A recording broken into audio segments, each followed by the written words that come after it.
Assalamualaikum warahmatullahi wabarakatuh.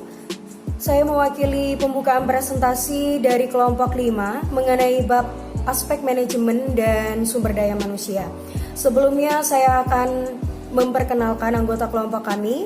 Di antaranya ada saya Nuranita Indawati, NIM 180301002. Selanjutnya Alfida Nurjana, NIM 180301020. Selanjutnya Nabila Pratiwi Rosyada, NIM 180301038. Selanjutnya Ayunul Farodisa, NIM 180301058. Selanjutnya Amelia Fajrin, NIM 180301069. Selanjutnya Nikita Gepi Riyadini, NIM 180301074. Selanjutnya Safrelia Salsabila, NIM 180301078. Dalam kesempatan kali ini, saya akan menjelaskan beberapa tujuan dari aspek manajemen dan sumber daya manusia dalam studi kelayakan bisnis.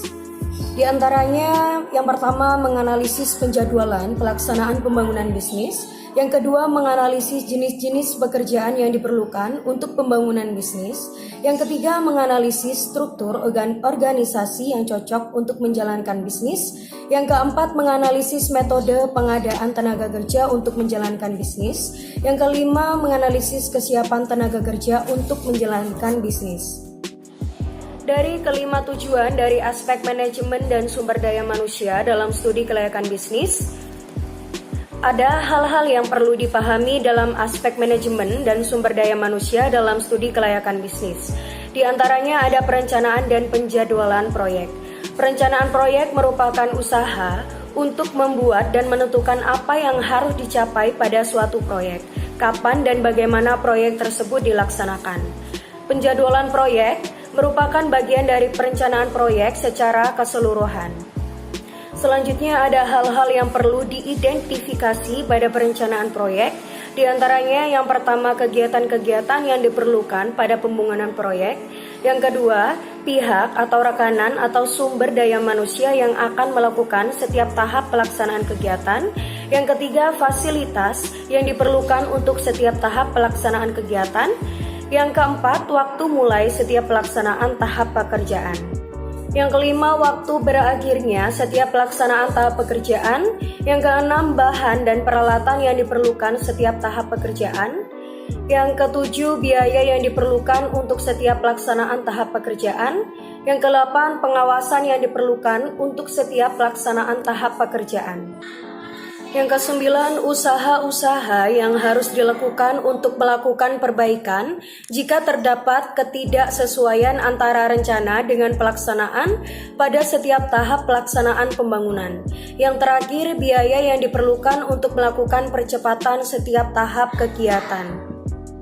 Ada 3 kegiatan yang menentukan keberhasilan dalam pembangunan proyek. Di antaranya yang pertama, membagi proyek ke dalam bentuk tugas dan mengestimasi waktu serta sumber daya yang dibutuhkan untuk menyelesaikan tugas tersebut. Yang kedua, pengorganisasian tugas yang bersamaan untuk membuat jadwal yang optimum. Yang ketiga, meminimumkan ketergantungan tugas untuk menghindari adanya jeda waktu, delay yang ditimbulkan oleh suatu tugas yang pengerjaannya harus menunggu tugas lainnya untuk selesai. Selanjutnya akan dijelaskan oleh rekan saya Alfida Nurjana. Baik, terima kasih. Selanjutnya adalah teknik yang dapat digunakan untuk perencanaan dan penjadwalan proyek. Ada 3 teknik, yang pertama yaitu Bagan-Gann. Jadi Bagan-Gann ini diperkenalkan pertama kali oleh Henry Laurent Gann, di mana Bagan-Gann ini dapat memberikan informasi tentang jenis-jenis pekerjaan yang akan dilakukan dan lama waktu untuk setiap kegiatan. Nah, Bagan-Gann ini sangat mudah dipahami teman-teman, sangat mudah dimengerti. Biasanya berbentuk tabel yang sering kita sebut dengan timeline biasanya. Dalam setiap kegiatan kecil biasanya menggunakan Bagan-Gann ini. Tetapi Bagan-Gann ini kurang cocok ketika diimplementasikan pada proyek atau pekerjaan-pekerjaan yang kompleks.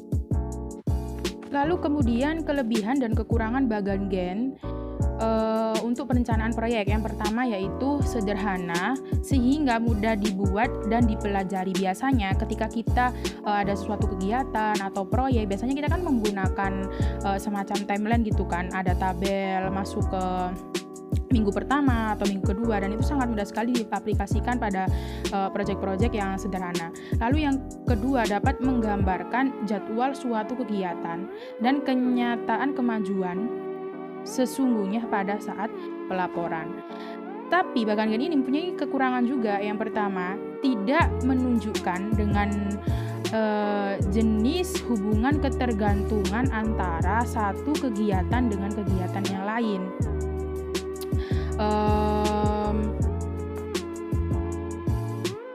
Sehingga sulit untuk mengetahui dampak yang diakibatkan oleh keterlambatan satu kegiatan. Yang kedua, sulit mengadakan penyesuaian atau perbaikan atau pembaruan bila diperlukan.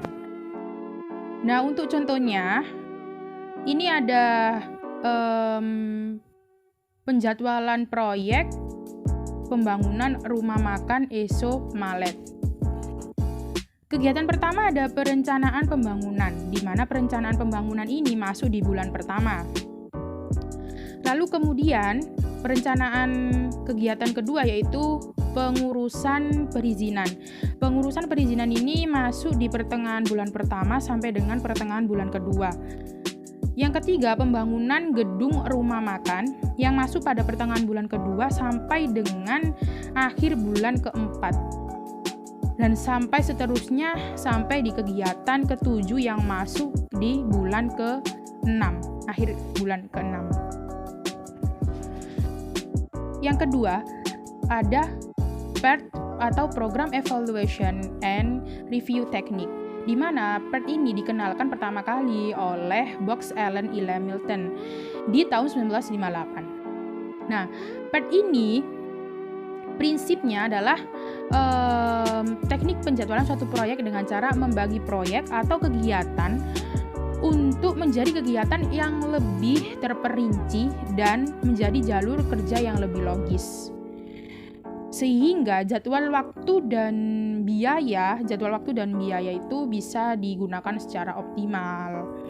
Lalu kemudian perhitungan waktu yang diharapkan untuk penyelesaian suatu aktivitas atau TE dapat dihitung dengan rumus yang sudah tertera dalam PowerPoint, yaitu TE sama dengan 1 dikali OE ditambah 4 kali EM ditambah 1 kali PE dibagi 6, di mana TE adalah estimasi waktu harapan yang diperlukan untuk menyelesaikan suatu aktivitas.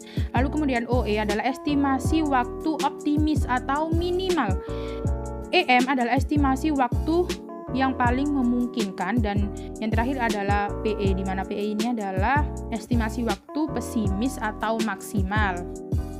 Nah, contohnya, untuk melaksanakan aktivitas pengecatan pada proyek pembangunan gedung memiliki estimasi waktu optimis atau OE adalah 7 hari. Estimasi waktu pesimis PE adalah 14 hari. Dan estimasi waktu yang paling mungkin atau EM adalah 12 hari. Berdasarkan data tersebut, maka estimasi waktu harapan untuk melaksanakan aktivitas pengecatan adalah yang ditanya adalah estimasi waktu harapan, maka yang dicari adalah TE. Langsung saja kita masukkan kepada rumus, yaitu 1 dikali OE, di mana OE adalah estimasi waktu optimis, ditambah 4 dikali 12. 12 adalah EM, yaitu estimasi waktu yang mungkin. Lalu kemudian ditambah dengan 1 dikali 14, di mana 14 adalah PE, yaitu waktu pesimis atau maksimum. Kemudian hasil dari penjumlahan dan perkalian itu dibagi dengan 6, di mana hasilnya yaitu 11,5 hari. Jadi, estimasi waktu harapan untuk melaksanakan aktivitas pengecatan proyek itu 11,5 hari. Nah, sekarang kita bahas kelebihan dan kelemahan dari PET atau Program Evaluation Review Technique. Setiap teknik itu pasti ada kelemahan dan kekurangannya. Kelemahan dan kelebihannya maksud saya. Untuk kelebihan dari PERT sendiri itu adalah mudah mengidentifikasi tingkat prioritas pada sebuah proyek. Ketika di bagian Gantt hanya terdapat tabel atau timeline saja, di mana di PERT ini bisa dijelaskan, bisa dihitung mana ketika kegiatan tersebut misalnya dibandingkan mana kegiatan yang waktunya, estimasi waktu yang memungkinkannya lebih optimal lah, bisa dikatakan sangat baik, maka itulah aktivitas yang diprioritaskan. Lalu yang kedua adalah mudah mengetahui ketergantungan atau dependensi antara kegiatan atau activity yang satu dengan yang lain pada sebuah proyek. Kekurangannya, untuk kekurangannya tidak sesederhana bagan Gantt tadi, tentu saja. Lalu yang kedua, tidak seperti bagan Gantt, metode ini tidak dapat menggambarkan jadwal suatu kegiatan dan kenyataan kemajuan sesungguhnya pada saat pelaporan. Kalau di bagan Gantt tadi itu kan sudah ditentukan waktunya, misalnya kegiatan pertama masuk ke dalam bulan pertama, itu kan sudah ditentukan. Nah, kalau di PERT sendiri itu tidak bisa ditentukan pada saat pelaporan karena ada rumus tersendiri dalam menghitung waktu yang menjadi estimasi yang diinginkan. Nah, ini yang terakhir, yang ketiga, yaitu CPM, Critical Path Method. CPM kali pertama dikenalkan oleh sebuah metode penjadwalan yang dikembangkan oleh DuPont dan Remington-Rand. Metode ini dapat digunakan untuk aktivitas yang durasinya sudah diketahui. Jadi maksudnya, misalnya kita sudah mempunyai aktivitas nih. Nah, kita udah menetapkan misalnya waktu aktivitas ini kita beri 3 bulan. Nah, kita bisa menggunakan metode ini untuk sebagai teknik pengembangan proyek atau penjadwalan proyek seperti itu. Lalu kemudian CPM adalah singkatan dari Critical Path Method tadi yang saya sebutkan ya, atau dalam bahasa Indonesia itu metode jalur kritis. Nah, jalur kritis sendiri itu adalah jalur terlama antara titik dimulai sampai dengan titik penyelesaian proyek. Ketika dibandingkan dengan PERT, CPM, dan juga PERT tadi, bisa dibandingkan perbedaannya antar keduanya. Perbedaan di antara keduanya itu terletak pada faktor penekanannya, di mana PERT atau Program Evaluation and Review Technique itu adalah yang bisa ditekankan adalah faktor waktu atau jadwal waktunya itu bisa ditekankan. Lalu di CPM ini atau di Critical Path Method ini yang bisa ditekankan adalah faktor biaya. Jadi antara dua ini yang bisa ditekankan adalah, maksud saya yang bisa dibedakan adalah faktor penekanannya. Seperti itu. Baik, selanjutnya akan dijelaskan oleh teman saya, Ainul Farodisa. Assalamualaikum warahmatullahi wabarakatuh. Perkenalkan, nama saya Ainul Farodisa, NIM 18030010058. Di sini saya akan melanjutkan presentasinya. Analisis jabatan. Identifikasi perlu dilakukan pada pekerjaan-pekerjaan yang ada dalam rangka menjalankan bisnis. Proses identifikasi ini disebut dengan analisis jabatan, di mana analisis jabatan merupakan kegiatan yang mempelajari dan mengumpulkan informasi tentang suatu pekerjaan yang berkaitan dengan berbagai operasi dan kewajiban suatu jabatan akan berusaha menganalisis seluk-beluk pekerjaan. Analisis ini berusaha menjawab pertanyaan-pertanyaan yang berkaitan dengan pekerjaan-pekerjaan berikut. Yang pertama, pekerjaan apa saja yang harus dilakukan? Yang kedua, bagaimana menjalankan pekerjaan? Yang ketiga, mengapa pekerjaan tersebut harus dilakukan? Hasil yang diperoleh dari analisis jabatan adalah deskripsi jabatan dan spesifikasi jabatan. Selanjutnya yaitu deskripsi jabatan. Dengan adanya deskripsi jabatan, pembaca diharapkan mengetahui seluk-beluk pekerjaan, mulai dari fungsi pekerjaan, tugas, tanggung jawab, wewenang, pengawasan yang diberikan dan diterima, hubungan jabatan-jabatan lain, bahan dan alat yang akan digunakan, kondisi kerja, penjelasan istilah dalam pekerjaan, dan keterangan tambahan yang diperlukan. Deskripsi jabatan semestinya memuat hal-hal sebagai berikut. Yang pertama, identifikasi jabatan. Yang kedua, ringkasan jabatan. Yang ketiga, tugas yang harus dilaksanakan. Yang keempat, pengawasan yang diberikan dan diterima. Yang kelima, hubungan dengan jabatan-jabatan lainnya. Yang keenam, bahan-bahan, alat-alat, dan mesin yang digunakan. Yang ketujuh, kondisi kerja. Yang kedelapan, penjelasan istilah-istilah yang tidak lazim. Yang kesembilan, komentar tambahan untuk melengkapi penjelasan sebelumnya. Selanjutnya, saya akan menjelaskan tentang spesifikasi pekerjaan. Setelah deskripsi pekerjaan dibuat, langkah selanjutnya adalah menentukan siapa saja yang akan menjalankan pekerjaan tersebut. Untuk dapat menjalankan pekerjaan sesuai dengan yang telah diuraikan dalam deskripsi jabatan, diperlukan orang yang cocok atau mampu melaksanakan segala tugas dan kewajiban sesuai dengan deskripsi jabatannya. Proses penentuan kriteria orang-orang yang dapat memangku jabatan disebut dengan spesifikasi jabatan, di mana spesifikasi jabatan adalah penentuan syarat-syarat minimum yang dapat diterima agar seseorang dapat menjalankan suatu pekerjaan dengan baik. Sekian presentasi dari saya, kurang lebihnya mohon maaf. Selanjutnya akan dijelaskan oleh rekan saya, Nikita Gebi Riyadini. Terima kasih. Assalamualaikum warahmatullahi wabarakatuh. Perkenalkan, nama saya Nikita Gebriadini. NIM saya 180301074. Di sini saya akan menjelaskan proyeksi kebutuhan tenaga kerja. Besarnya proyeksi kebutuhan tenaga kerja tergantung pada proyeksi penjualan yang diperoleh dari perhitungan aspek pasar dan luas produksi yang diperoleh dari perhitungan aspek teknis. Semakin besar proyeksi penjualan dan luas produksi, maka semakin besar pula proyeksi kebutuhan tenaga kerja. Cara-cara yang dapat menentukan kebutuhan tenaga kerja ada dua.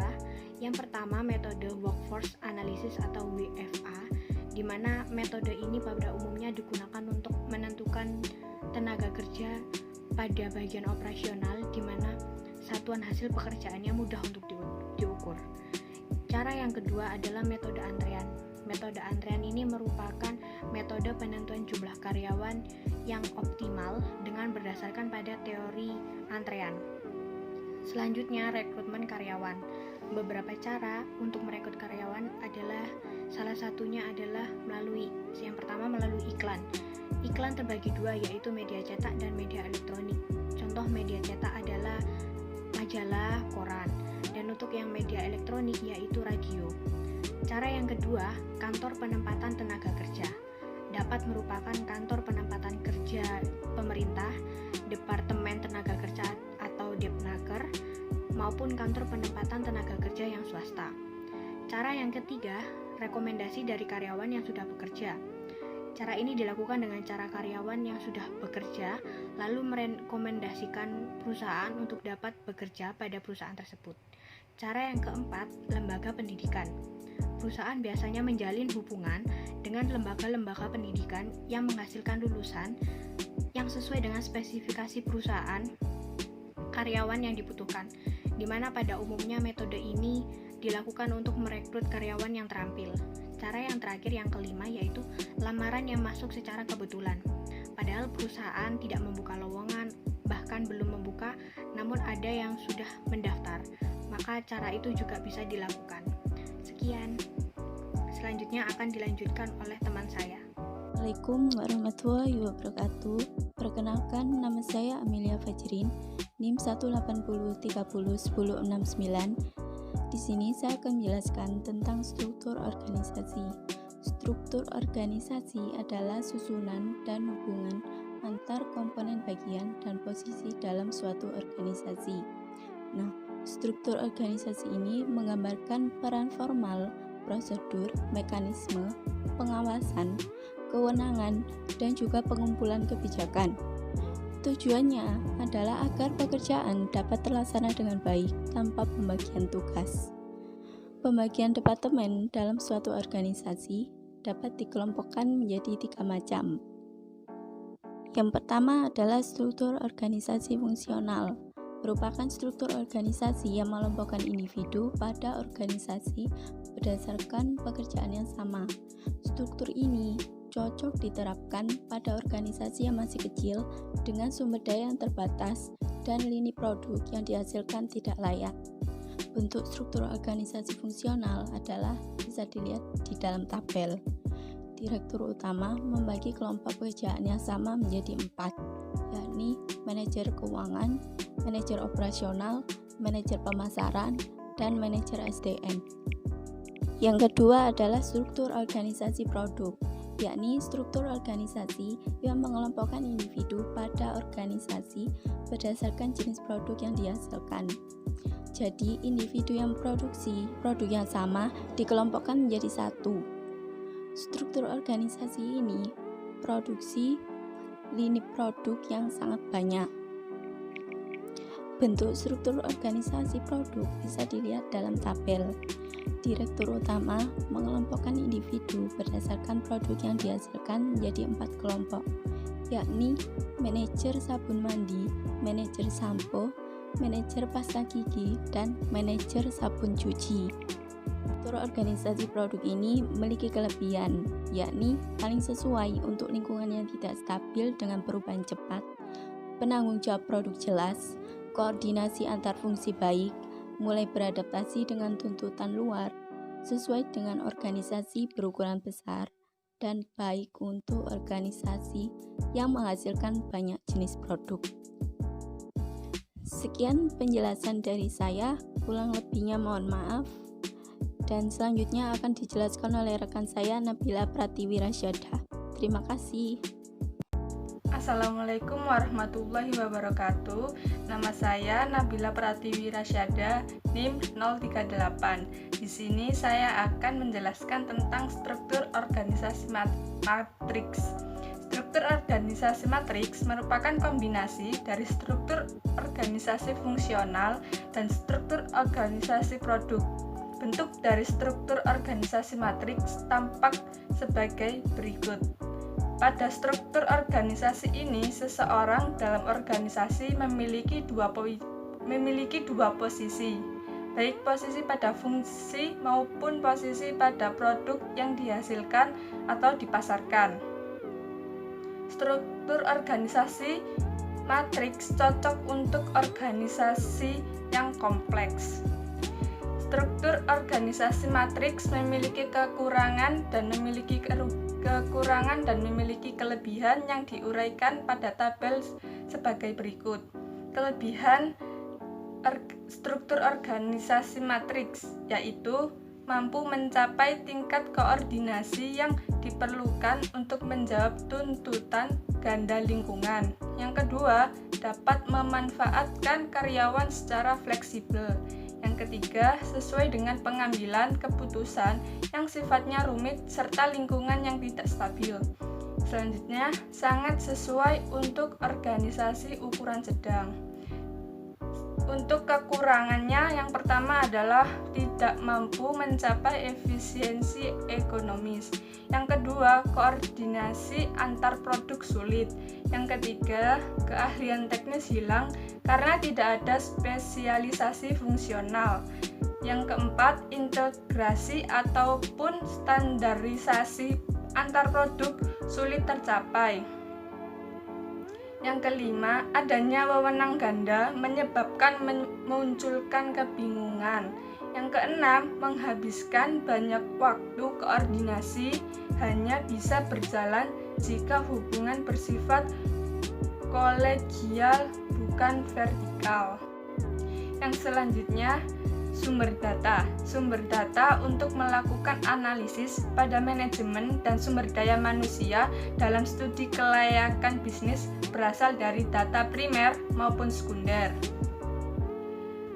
Untuk data primer yang dibutuhkan untuk analisis aspek manajemen dan sumber daya manusia pada studi kelayakan bisnis adalah tentang yang pertama adalah tahap-tahap pelaksanaan pekerjaan, jenis-jenis pekerjaan pada bisnis, persyaratan yang diperlakukan untuk memangku pekerjaan, struktur organisasi, dan metode pengadaan tenaga kerja. Yang kedua adalah lama waktu dari setiap tahap penyelesaian perkembangan pembangunan proyek atau bisnis. Yang ketiga adalah kemampuan para calon karyawan untuk menjalankan pekerjaan. Yang selanjutnya adalah data sekunder. Data sekunder yang dibutuhkan untuk analisis aspek manajemen dan sumber daya manusia adalah tentang kondisi pasar, tenaga kerja, dan literatur yang berkaitan dengan penjadwalan proyek, perencanaan tenaga kerja. Pada umumnya, literatur yang membahas penjadwalan proyek adalah buku-buku manajemen operasional dan operational research. Sedangkan buku yang membahas perencanaan tenaga kerja buku manajemen sumber daya manusia. Sekian, terima kasih. Selanjutnya akan dijelaskan dengan rekan saya. Oke, di sini saya akan menjelaskan tentang responden atau narasumber. Responden atau narasumber ini dapat mengatakan data yang berkaitan dengan analisis. Contohnya dengan pelaku usaha, konsultan, departemen kerja, dan calon karyawan. Lalu ada metode pengumpulan data. Metode pengumpulan data ini dengan cara apa? Dengan cara berwawancara dengan pelaku bisnis, rekan-rekan bisnis, atau calon pelaku bisnis dan pesaingnya. Selanjutnya ada instrumen pengumpulan data. Instrumen pengumpulan data ini terkait dengan menganalisis aspek manajemen. Contohnya dengan pedoman wawancara kegiatan, apa yang diperlukan dalam pembangunan bisnis. Dan terakhir ada analisis data. Analisis data ini bertujuan untuk setelah kita sudah mengumpulkan data dari aspek manajemen dan akan diubah menjadi